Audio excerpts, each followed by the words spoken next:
Hello बच्चों, तो चलिए इस प्रश्न को पढ़ते हैं।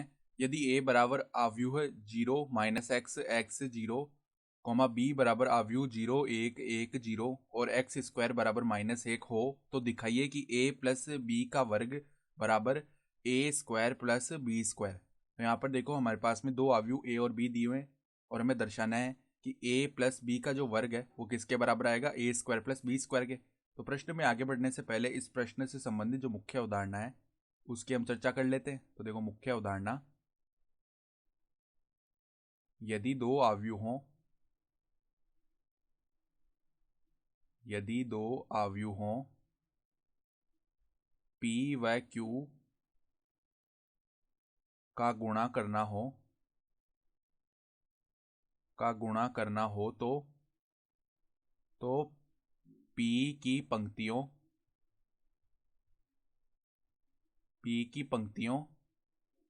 व Q के स्तंभों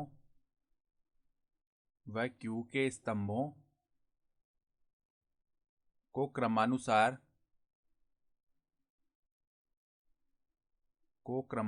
गुणा करते हैं तदुपरांत योग करते हैं।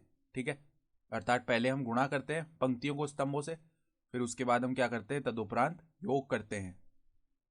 अर्थात संगत अवयव जो है वो गुणा होते हैं और योग होते जाते हैं। और हमें ये तो पता ही होना चाहिए कि अगर हम दो अवयवों P और Q का गुणा कर रहे हैं तो P में जो हमारे पास में स्तंभों की संख्या आएगी वो Q में जो पंक्तियों की संख्या है उसके बराबर होनी चाहिए, तभी गुणा हो पाता है। ठीक है, तो अब देखो हमें a प्लस बी का जो वर्ग है वो a square plus b square के बराबर है, ये दर्शाना है। तो पहले हम क्या करते हैं, a प्लस बी ज्ञात कर लेते हैं। तो क्या होगा, देखो आव्यूह a क्या है, 0 माइनस एक्स एक्स 0, प्लस में आव्यूह b देखो क्या है, 0 1 1 0। तो इनका योग करेंगे तो संगत अवयव जुड़ जाएंगे आपस में। तो 0 प्लस में 0 क्या हो गया, 0। फिर माइनस एक्स प्लस में 1 क्या हो गया, 1 माइनस एक्स। फिर एक्स प्लस में 1 क्या हो जाएगा, 1 प्लस एक्स। फिर 0 प्लस में 0 क्या हो जाएगा, 0 हो जाएगा। ठीक है, तो ये आ गया a प्लस बी। तो अगर हम a प्लस बी का स्क्वायर ज्ञात कर रहे हैं तो उसका अर्थ क्या हो गया कि a प्लस बी गुणा में a प्लस बी, अर्थात a प्लस बी को उसी से गुणा करेंगे तो a प्लस बी का वर्ग आ जाएगा। ठीक है, तो अब देखो a प्लस बी हम ज्ञात कर ही चुके हैं, 0 1 माइनस एक्स फिर 1 प्लस एक्स और 0, इसको इसी से गुणा करना है। तो क्या आएगा, देखो 0 1 माइनस एक्स 1 प्लस एक्स 0। तो यहाँ पर देखो हम गुणा कर लेते हैं। तो गुणा कैसे करेंगे, जो a प्लस बी हमने पहले लिखा है उसकी पंक्ति जो हमने बाद में अवयव लिखा है उसके स्तंभों से गुणा होंगे। तो पहली पंक्ति को पहले स्तंभ से गुणा करते हैं। ठीक है, तो देखो a प्लस बी का जो वर्ग है वो किसके बराबर आएगा, आव्यूह है। यहाँ पर पहले क्या होगा, देखो 0 गुणा हुआ 0 से तो 0 बन जाएगा। फिर 1 माइनस एक्स गुणा होगा 1 प्लस एक्स से। ठीक है, तो देखो क्या बनेगा, 0 प्लस में 1 माइनस एक्स गुणा हुआ 1 प्लस एक्स से। ठीक है, फिर देखो 0 गुणा होगा 1 माइनस एक्स से तो 0 बनेगा, फिर 1 माइनस एक्स गुणा होगा 0 से तो 0 बनेगा। तो यहाँ पर तो 0 प्लस में 0 ही हो गया। फिर देखो जो दूसरी पंक्ति है वो पहले स्तंभ से गुणा होगी तो 1 प्लस एक्स गुणा हुआ 0 से तो 0 बनेगा। फिर 0 गुणा होगा 1 प्लस एक्स से तो 0 बनेगा। तो यहाँ पर भी 0 प्लस में 0। फिर देखो जो दूसरी पंक्ति है वो दूसरे स्तंभ से गुणा होगी तो 1 प्लस एक्स गुणा होगा 1 माइनस एक्स से। ठीक है, फिर 0 गुणा होगा 0 से तो यहाँ पर क्या आ जाएगा, 1 प्लस एक्स गुणा 1 माइनस एक्स प्लस में 0। तो देखो 1 माइनस एक्स गुणा में 1 प्लस एक्स, ये क्या बन गया, एक ए स्क्वायर माइनस बी स्क्वायर बनेगा।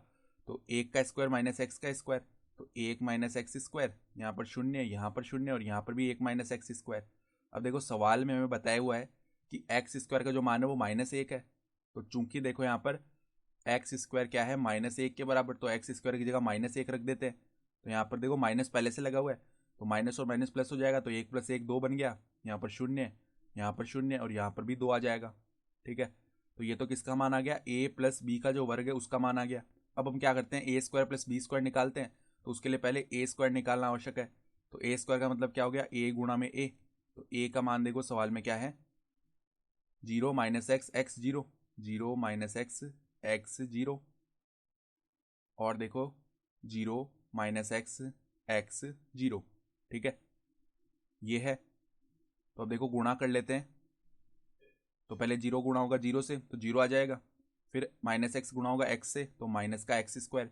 फिर 0 गुणा होगा माइनस एक्स से तो 0, फिर माइनस एक्स गुणा होगा 0 से तो प्लस में 0, फिर देखो x गुणा होगा 0 से तो 0, फिर 0 गुणा होगा x से प्लस में 0, फिर x गुणा होगा माइनस एक्स से तो माइनस का एक्स स्क्वायर, फिर देखो यहाँ पर जो 0 है वो 0 से गुणा होगा तो प्लस में 0।